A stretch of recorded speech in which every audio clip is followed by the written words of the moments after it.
Nous devons renoncer à la colère, la Bible dit. Nous ne devons pas permettre que le soleil se couche sur notre colère, car nous donnons accès au diable si on reste avec la colère dans nos cœurs, surtout dans la nuit. Mais Jacques et Jean avaient ce problème. Jésus voyait le potentiel. Il les a transformés.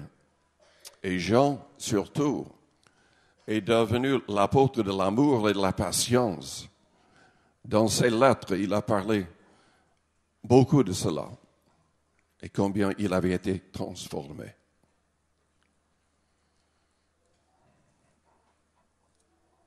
Dieu voit un potentiel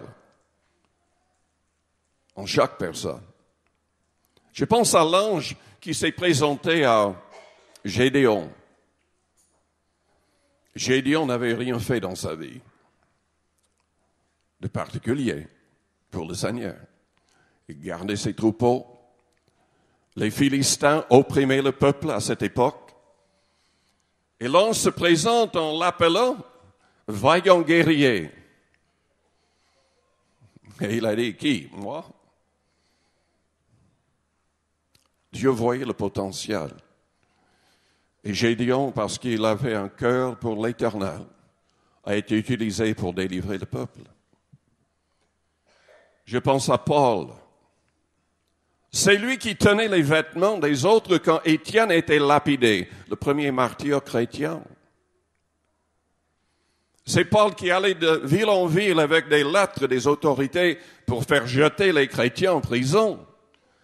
Et il indique dans son témoignage qu'il poussait certains à blasphémer. Il les faisait souffrir pour qu'ils parlent contre le Christ. Mais le Seigneur voyait son potentiel. Et il est devenu sans doute l'apôtre qui travaillait le plus, qui se donnait le plus. Il n'était certainement pas un prédicateur de la prospérité à l'extrême. Il a dit, je sais vivre dans la disette comme dans l'abondance. Je puis tout par celui qui me fortifie. Il était content, peu importe ce qui lui arrivait. Et il y avait des choses terribles qui lui arrivaient, flagellé, battu de verge, lapidé, problème de brigands, problème avec les églises, problème avec les pharisiens. La liste est longue, très longue. Mais il avait un cœur tout entier à l'Éternel. Il ne cherchait pas à s'enrichir, il disait, vous avez reçu gratuitement, donnez gratuitement, citant les paroles du Christ. Il vivait cela. Dans certains endroits, il refusait de recevoir même de l'argent des églises.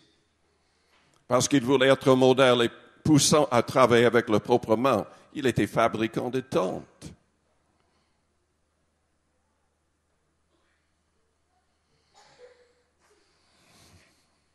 Il y avait David. Il n'était pas aussi grand que ses frères. Le prophète arrive, dirigé par le Saint-Esprit. Il arrive dans la maison de cette famille parce qu'il était guidé par le Saint-Esprit. Il savait qu'il y avait un roi parmi les fils. Le père Isaïe montre tous ses fils et il n'y a aucun signe du ciel.